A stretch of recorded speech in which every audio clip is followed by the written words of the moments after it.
Hello friend, आपका स्वागत है हमारे चैनल गोरासन में। जैसा कि आप जानते हैं कि हम पॉलिटी की एक नई सीरीज चला रहे हैं। इसके पहले भी हम पॉलिटी के कई वीडियो बना चुके हैं। यदि आपने उन्हें नहीं देखा है तो आप पहले जाके उन वीडियो को देख लीजिए। वहाँ पे चीज़ों को काफ़ी ही आसानी से सरलतापूर्वक बताई गई हैं, ताकि वो चीज़ें आपको काफ़ी लंबे समय तक के लिए याद रहें, आपको रटना न पड़े। हमने यह पूरा प्रयास किया है, ठीक है फ्रेंड। और हमने यहाँ पे केवल उन्हीं सिलेक्टिव प्रश्नों को रखने का प्रयास किया है जो कि अधिकांशतः परीक्षाओं में पूछे जाते रहे हैं और आगे भी पूछे जाने की संभावना है, ठीक है फ्रेंड। आइए तो देखते हैं कि आज का हमारा लेसन क्या है। आज का हमारा अध्याय है भारतीय संविधान के स्रोत, अर्थात भारतीय संविधान में जो चीज़ें वर्णित है वो कहाँ कहाँ से या किन देशों से ली गई हैं, ठीक है फ्रेंड। तो इसी के अंतर्गत हमारा पहला क्वेश्चन है, भारतीय संविधान में मौलिक अधिकार किस देश से लिया गया है, ठीक है फ्रेंड। तो आइए, हमारे सामने 4 ऑप्शन है, तो बताइए इसमें से आंसर क्या हो सकता है। पहला है रूस, अमेरिका, ऑस्ट्रेलिया, जर्मनी, ठीक है फ्रेंड। तो हमारा सही आंसर क्या हो जाएगा? हमारा सही आंसर हो जाएगा ऑप्शन नंबर बी, ठीक है फ्रेंड। हमारे संविधान में मौलिक अधिकार कहाँ से लिया गया है? हमारे संविधान में मौलिक अधिकार अमेरिका से लिया गया है, ठीक फ्रेंड। वर्तमान में हमारे संविधान में कुल कितने मौलिक अधिकार हैं? वर्तमान में कुल 6 मौलिक अधिकार हैं, ठीक है फ्रेंड। शुरू में क्या फ्रेंड? शुरू में कुल 7 मौलिक अधिकार थे हमारे, जो कि 44वें संविधान संशोधन सन 1978 में छीन लिया गया और अब केवल 6 बचे हैं, ठीक फ्रेंड। तो यहाँ से हमें कितनी जानकारी मिली? यहाँ से हमें यह जानकारी मिली कि मौलिक अधिकार किस देश से लिया गया है? मौलिक अधिकार अमेरिका से लिया गया है। और हमारे संविधान में कुल कितने मौलिक अधिकार हैं? कुल 6 मौलिक अधिकार हैं। और प्रारंभ में 7 मौलिक अधिकार थे, जो कि 44वें संविधान संशोधन द्वारा एक कम हो गया, ठीक है फ्रेंड। 44वें संविधान संशोधन द्वारा एक कम होकर अब कितने हो गए हैं? 6 मौलिक अधिकार हो गए हैं। हमारे संविधान में वर्तमान में 6 मौलिक अधिकार हैं और ये कहाँ से लिया गया है? अमेरिका से लिया गया है, ठीक है फ्रेंड। आइए और आगे देखते हैं। भारतीय संविधान में संयुक्त अधिवेशन किस देश से लिया गया है, ठीक है फ्रेंड। क्या है हमारा क्वेश्चन? संयुक्त अधिवेशन, भारतीय संविधान में संयुक्त अधिवेशन किस देश से लिया गया है? फ्रेंड, हम इसमें जो कोडिंग वर्ड है उन्हीं को पकड़ेंगे तो हमें काफ़ी आसानी से चीज़ें याद हो पाएंगी।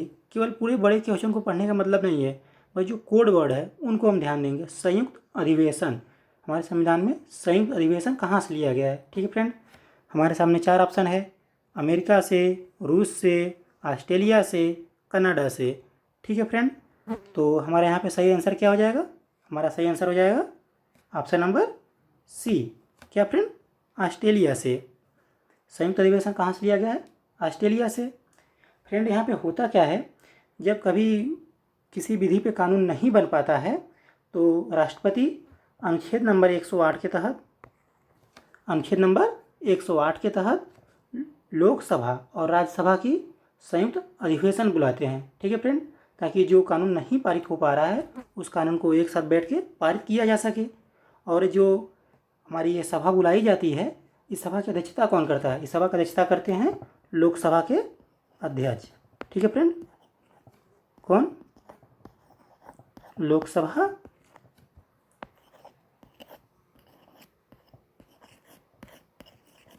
अध्यक्ष, ठीक है फ्रेंड।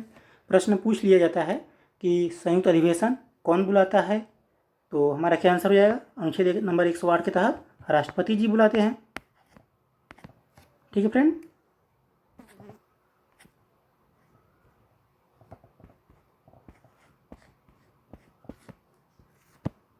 संयुक्त अधिवेशन किस देश से लिया गया है? तो ऑस्ट्रेलिया से लिया गया है, परंतु संयुक्त अधिवेशन अनुच्छेद नंबर 108 के तहत राष्ट्रपति बुलाते हैं और इसकी अध्यक्षता कौन करता है? लोकसभा अध्यक्ष। संयुक्त अधिवेशन में क्या होता है फ्रेंड? राष्ट्रपति लोकसभा व राज्यसभा दोनों को एक साथ में बुलाता है। और कब बुलाता है? जब किसी विधि पे कानून पारित नहीं हो पाता है, ठीक है फ्रेंड। यहाँ से हमें कई चीज़ें मिल जाएंगी। संयुक्त अधिवेशन ऑस्ट्रेलिया से लिया गया है और इस संयुक्त अधिवेशन को कौन बुलाता है? राष्ट्रपति अनुच्छेद नंबर 108 के तहत बुलाते हैं और इसकी अध्यक्षता कौन करते हैं? लोकसभा अध्यक्ष, ठीक है फ्रेंड। यहाँ से हमें कई जानकारी मिल गई। आइए और आगे देखते हैं। हमारा अगला प्रश्न है, लोकसभा में 12 सदस्यों को राष्ट्रपति द्वारा मनोनीत किया जाना किस देश से लिया गया है, ठीक है फ्रेंड। तो हमारे सामने 4 ऑप्शन है, आयरलैंड, दक्षिण अफ्रीका, रूस, अमेरिका। ठीक है फ्रेंड, तो हमारे यहाँ पे सही आंसर क्या हो जाएगा फ्रेंड? यहाँ पे हमारा सही आंसर हो जाएगा ऑप्शन नंबर ए। कहाँ से फ्रेंड? आयरलैंड से। जैसा कि हम फ्रेंड जानते हैं कि राज्यसभा में कुल कितने सदस्य होते हैं? राज्यसभा में कुल 250 सदस्य हैं। ठीक है फ्रेंड, राज्यसभा में कुल 250 फ्रेंड, राज्यसभा में इस वर्तमान समय में 250 सदस्य हैं और इन 250 सदस्यों में से 238 सदस्य निर्वाचित होकर आते हैं और बाकी के 12 सदस्य जो होते हैं, इन 12 सदस्यों को राष्ट्रपति मनोनीत करता है। ठीक है फ्रेंड, तो हमारे यहाँ से क्या मिला? हमें 12 सदस्यों को राष्ट्रपति द्वारा मनोनीत किया जाना किस देश से लिया गया है? आयरलैंड से। और वर्तमान में हमारी राज्यसभा में कुल कितने सदस्य हैं? तो 250 हैं। इन 250 में से 238 जो हैं वो तो चुन करके आते हैं, परंतु 12 राष्ट्रपति द्वारा मनोनीत किए जाते हैं। ठीक है फ्रेंड, तो कुल कितने सदस्य? 250, 12 राष्ट्रपति द्वारा और 238 चुन कर आते हैं। ठीक है फ्रेंड, ऐसे हम यदि चीज़ों को एक दूसरे से रिलेट करके पढ़ेंगे तो हमें काफ़ी चीज़ें एक साथ आसानी से याद हो जाएंगी। ठीक है फ्रेंड, ऐसे एक ही जगह पे हमें ये भी प्राप्त हो गया कि आयरलैंड से लिया गया है और इसी के साथ साथ हमने देख लिया कि राज्यसभा में कितने सदस्य होते हैं। ठीक है फ्रेंड, ऐसे जो मैं ये चीज़ें बता रहा हूँ हम आगे के अध्याय में इन चीज़ों को काफ़ी गहराई से पढ़ेंगे। ठीक है फ्रेंड, वैसे हम यहाँ पे चीज़ों को लेते चल रहे हैं ताकि आपको थोड़ा थोड़ा हिंट रहेगा तो आगे पढ़ने में काफ़ी आसानी होगी, काफ़ी सरलता से आप आसानी से सीख पाएंगे, आपके लिए कोई चीज़ नया नहीं रहेगा। ठीक है फ्रेंड, हमारी पूरी यही कोशिश है ताकि आपको चीज़ें रटनी न पड़े, धीरे धीरे करके आपको आसानी से हर चीज़ें याद हो जाए। ठीक है फ्रेंड, बार बार पढ़ना न पड़े। आइए फ्रेंड आगे देखते हैं।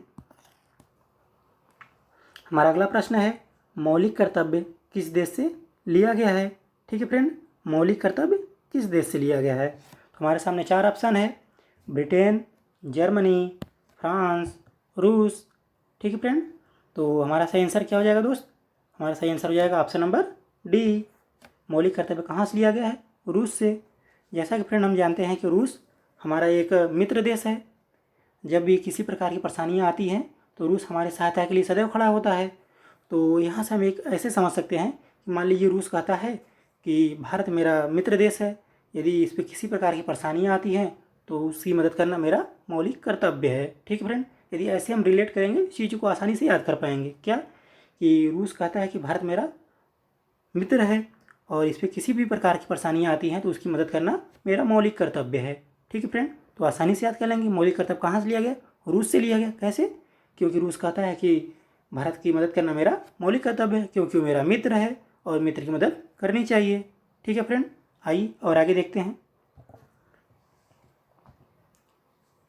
वैसे फ्रेंड देख सकते हैं कि जो हमारा मौलिक कर्तव्य है हमारे संविधान में प्रारंभ में नहीं था, ये बाद में रूस से लेकर के हमारे संविधान में जोड़ दिया गया है। ठीक है फ्रेंड, ये 42वें संविधान संशोधन सन 1976, 42वें संविधान संशोधन सन 1976 में हमारे संविधान में जोड़ा गया था फ्रेंड। ठीक, अनुच्छेद नंबर 51 क में। ठीक है फ्रेंड, मौलिक कर्तव्य हमारे संविधान में 42वें संविधान संशोधन सन 1976 में 51 क में जोड़ा गया है और ये कहाँ से लिया गया है? यह रूस से लिया गया है। ठीक है फ्रेंड, और वर्तमान में हमारे कुल कितने मौलिक कर्तव्य हैं? तो वर्तमान में हमारे कुल 11 मौलिक कर्तव्य हैं।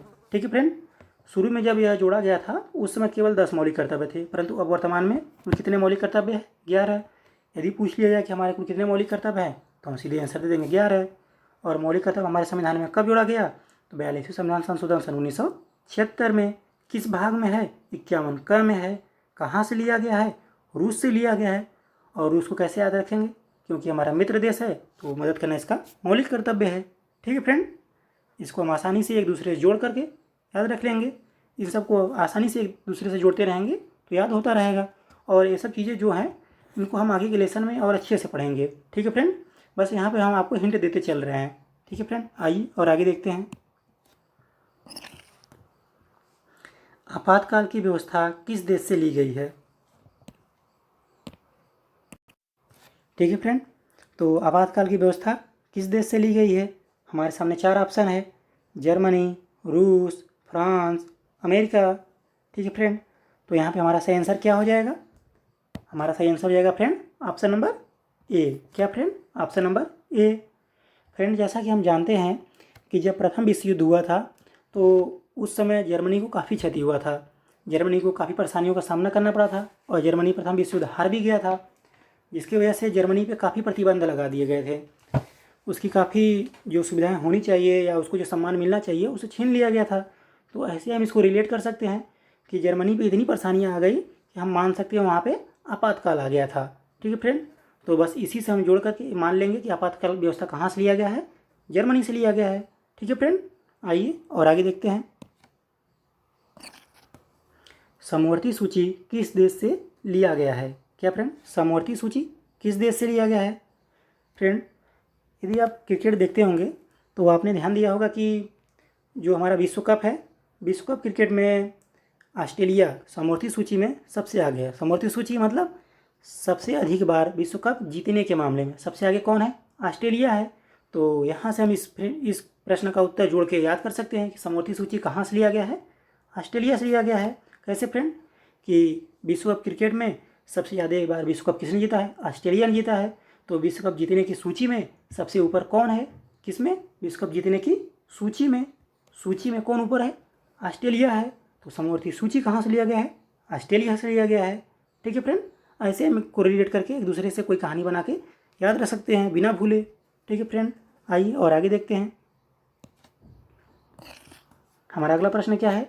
हमारे देश में एक निर्वाचित राष्ट्रपति होगा, यह कानून कहाँ से लिया गया है? ठीक है फ्रेंड, हमारे सामने 4 ऑप्शन है: अमेरिका, कनाडा, ब्रिटेन, रूस। ठीक है फ्रेंड, तो हमारा सही आंसर क्या हो जाएगा? हमारा सही आंसर हो जाएगा अमेरिका। हमारे देश का एक निर्वाचित राष्ट्रपति होगा, यह कानून कहाँ से लिया गया है? अमेरिका से लिया गया है। ठीक है फ्रेंड, आइए और आगे देखते हैं। हमारा अगला प्रश्न है, संघात्मक व्यवस्था किस देश से लिया गया है? क्या फ्रेंड, संघात्मक व्यवस्था किस देश से लिया गया है? संघात्मक व्यवस्था, तो हमारे सामने 4 ऑप्शन है: दक्षिण अफ्रीका, ऑस्ट्रेलिया, ब्रिटेन, कनाडा। ठीक है फ्रेंड, तो हमारा सही आंसर क्या हो जाएगा? हमारा सही आंसर हो जाएगा कनाडा। ठीक है फ्रेंड, हमारे यहाँ कभी कभी देखेंगे कुछ पेपरों में ऐसा प्रश्न पूछ लिया जाता है कि भारत राज्यों का क्या है? ठीक है फ्रेंड, प्रश्न हो जाएगा भारत राज्यों का क्या है? तो हमारा सही आंसर क्या हो जाएगा? भारत राज्यों का क्या फ्रेंड? भारत राज्यों का एक संघ है। ठीक है फ्रेंड, तो यही यहाँ पर है कि संघात्मक व्यवस्था किस देश से लिया गया है। जो हमारा कि भारत राज्यों का क्या? भारत राज्यों का एक संघ है। तो यही संघात्मक व्यवस्था कहाँ से लिया गया है? कनाडा से लिया गया है। तो यहाँ से हम 2 प्रश्नों को समझ सकते हैं कि भारत राज्यों का क्या है, तो भारत राज्यों का एक संघ है, और यह संघात्मक व्यवस्था कहाँ से लिया गया है? संघात्मक व्यवस्था कनाडा से लिया गया है। ठीक है फ्रेंड, आइए और आगे देखते हैं। हमारा अगला प्रश्न है, संविधान संशोधन किस देश से लिया गया है? ठीक है फ्रेंड, संविधान संशोधन किस देश से लिया गया है? हमारे सामने 4 ऑप्शन है: दक्षिण अफ्रीका, फ्रांस, कनाडा, न्यूजीलैंड। ठीक है फ्रेंड, तो हमारे यहाँ पे सही आंसर क्या हो जाएगा? हमारा सही आंसर हो जाएगा दक्षिण अफ्रीका। ठीक है फ्रेंड, इसको हम ऐसे समझ सकते हैं, यदि आपने क्रिकेट देखा होगा तो देखे होंगे कि दक्षिण अफ्रीका एक बहुत ही अच्छी टीम है, वह काफ़ी अच्छा मैच खेलती है, परंतु आज तक कभी भी विश्व कप क्रिकेट जीत नहीं पाई है। ठीक है फ्रेंड, तो मान लीजिए कि दक्षिण अफ्रीका के प्लेयर जो हैं वो कहते हैं कि यार हम तो इतना अच्छा खेलते हैं फिर भी जीत नहीं पा रहे हैं, कहीं ना कहीं से अभी हमें अपने खेल में संशोधन करने की ज़रूरत है। ठीक है फ्रेंड, क्या करने की ज़रूरत है? खेल में संशोधन करने की ज़रूरत है। तो क्या कर लेंगे? संविधान संशोधन किस देश से लिया गया है?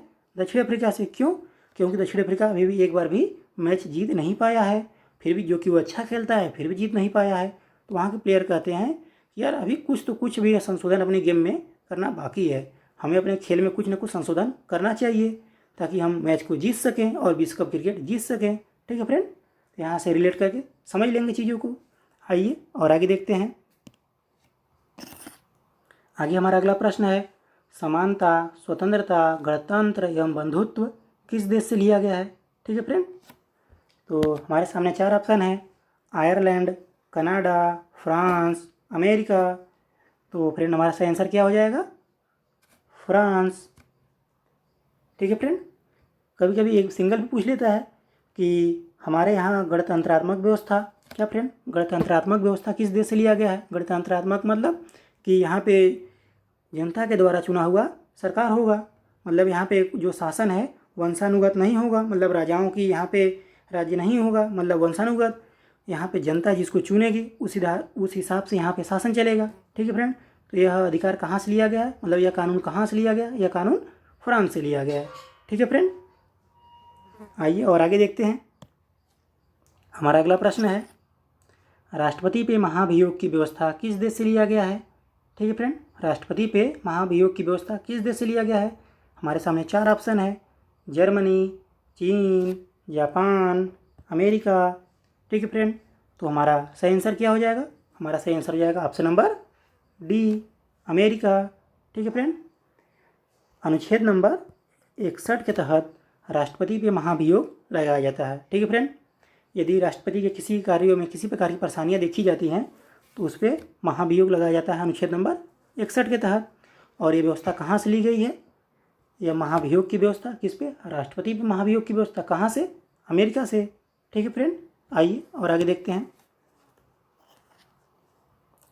राज्य के नीति निर्देशक तत्व किस देश से लिया गया है? ठीक है फ्रेंड, राज्य के नीति निर्देशक तत्व किस देश से लिया गया है? तो हमारे सामने 4 ऑप्शन है, अमेरिका, आयरलैंड, कनाडा, फ्रांस। ठीक है फ्रेंड, तो हमारा सही आंसर क्या होगा? हमारा सही आंसर हो जाएगा आयरलैंड।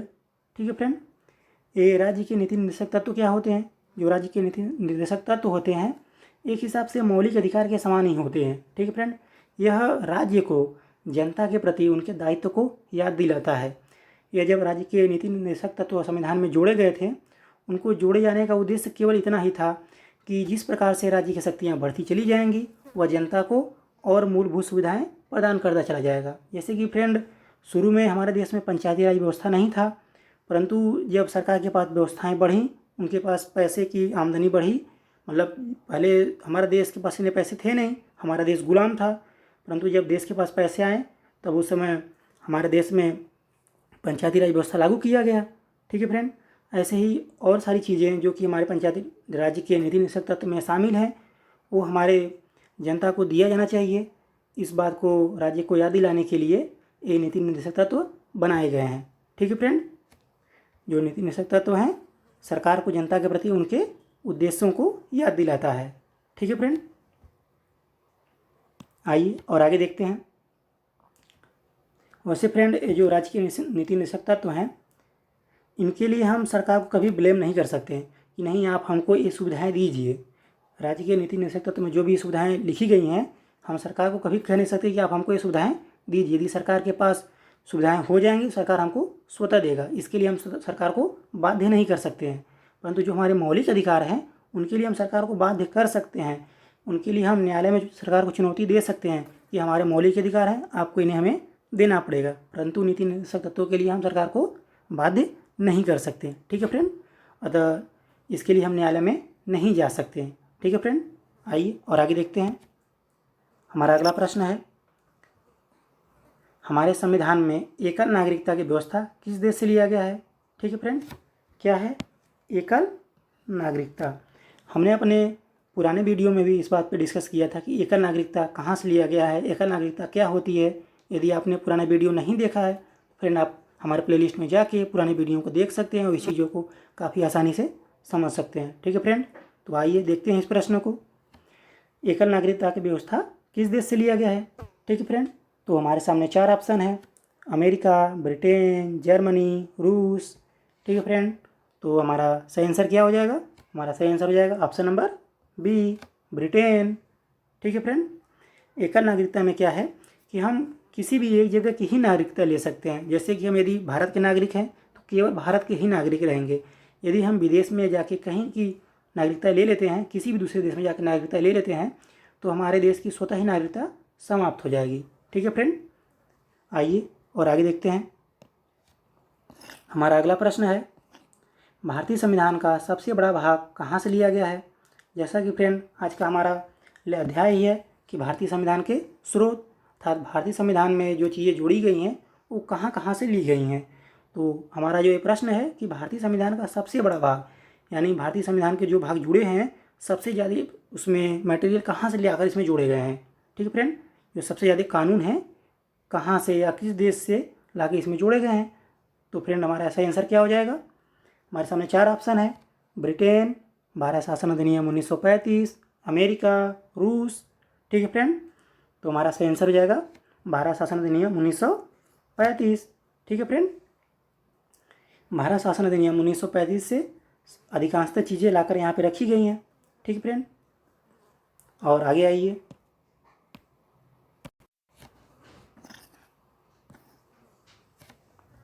हमारा अगला प्रश्न है फ्रेंड, न्यायालय के न्यायिक पूर्वावलोकन का अधिकार कहाँ से लिया गया है? क्या फ्रेंड, न्यायालय के न्यायिक पूर्वावलोकन का अधिकार कहाँ से लिया गया है? ठीक है फ्रेंड, तो हमारे सामने 4 ऑप्शन है, कनाडा, जर्मनी, ब्रिटेन, अमेरिका। ठीक है फ्रेंड, तो यहाँ पे हमारा सही आंसर क्या हो जाएगा? हमारा सही आंसर हो जाएगा ऑप्शन नंबर डी। कहाँ से फ्रेंड? अमेरिका से।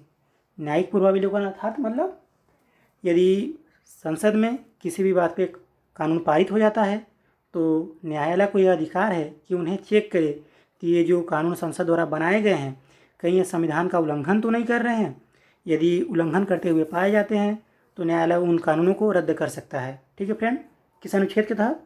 अनुच्छेद नंबर 137 के तहत न्यायालय को यह अधिकार है कि यदि कोई भी कानून संसद में पारित हो जाता है तो न्यायालय उन कानून को चेक कर सकता है कि कहीं यह संविधान के विरुद्ध तो नहीं है। यदि विरुद्ध पाए जाते हैं तो न्यायालय उनको निरस्त कर सकता है। ठीक है फ्रेंड, न्यायिक पूर्वावलोकन, इस बात से आप समझ सकते हैं, न्यायिक पूर्वावलोकन अर्थात उनको दोबारा देखना, संसद के द्वारा बनाई गई चीज़ों को दोबारा से निरीक्षण करना। किसको अधिकार है? न्यायालय को अधिकार है। किस अनुच्छेद के तहत अधिकार है? अनुच्छेद नंबर 137 के तहत। ये कहाँ से लिया गया है? ये अमेरिका से लिया गया है। ठीक है फ्रेंड, आइए और आगे देखते हैं। हमारा अगला प्रश्न है, केंद्र व राज्य के बीच शक्तियों का विभाजन की व्यवस्था कहाँ से लिया गया है? ठीक है फ्रेंड, केंद्र व राज्य के बीच शक्तियों के विभाजन की व्यवस्था कहाँ से लिया गया है? तो हमारे सामने 4 ऑप्शन है, कनाडा, अमेरिका, रूस, न्यूजीलैंड। ठीक है फ्रेंड, तो हमारा सही आंसर क्या हो जाएगा? हमारा सही आंसर हो जाएगा ऑप्शन नंबर ए, कनाडा। यहाँ पे क्या है फ्रेंड, जानते हैं कि हमारे यहाँ 3 प्रकार की सूचियाँ बनाई गई हैं, केंद्र सूची, राज्य सूची, समवर्ती सूची।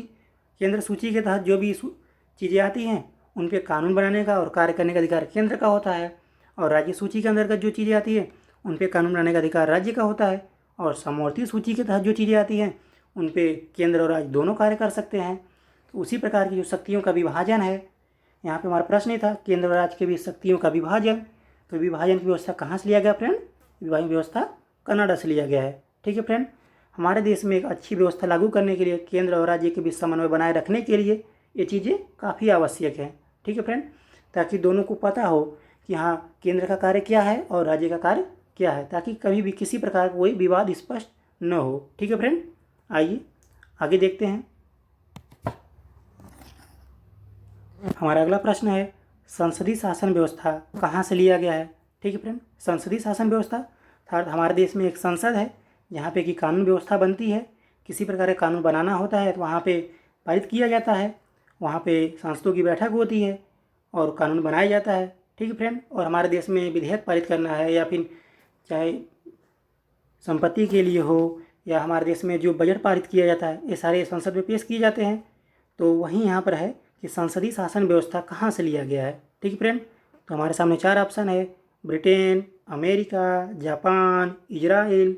ठीक है फ्रेंड, तो हमारा सही आंसर क्या हो जाएगा? हमारा सही आंसर हो जाएगा ऑप्शन नंबर ए। कहाँ से फ्रेंड? ब्रिटेन से। ठीक है फ्रेंड, ब्रिटेन से संसदीय शासन व्यवस्था कहाँ से लिया गया है? ब्रिटेन से। ठीक है फ्रेंड, आइए और आगे देखते हैं। हमारा अगला प्रश्न क्या है?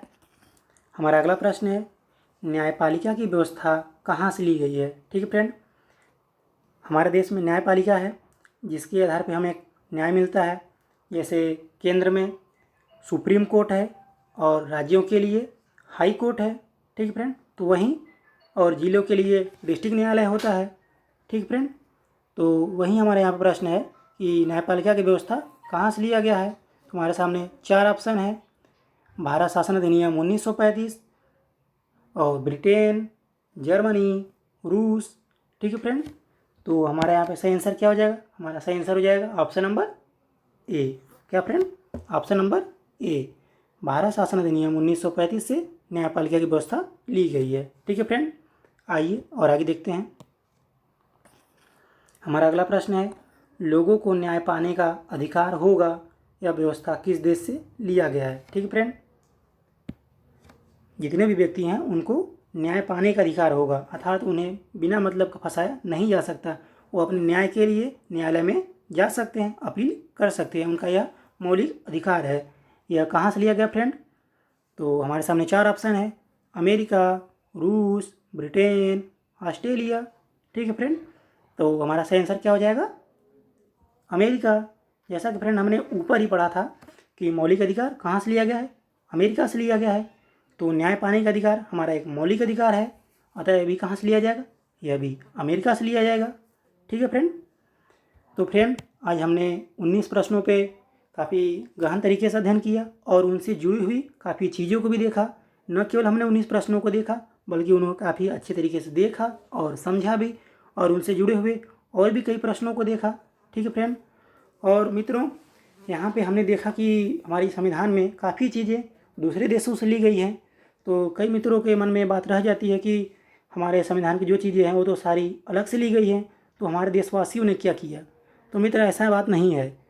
जो ये चीज़ें ली गई हैं दूसरे देशों से, ये लेकर के जस का तस नहीं रख दी गई हैं। इसमें अपने देश के अनुसार, यहाँ के लोगों के अनुसार, यहाँ की भाषा के अनुसार, रहन सहन के अनुसार उसमें कुछ चेंजेस किए गए हैं। ठीक है फ्रेंड, मतलब यहाँ पे कैसे लोगों को किस प्रकार की सुविधा मिलनी चाहिए, उस हिसाब से इसमें कुछ चेंजिंग करके रखा गया है, परंतु जो मूल रूप है वहीं से लिया गया है।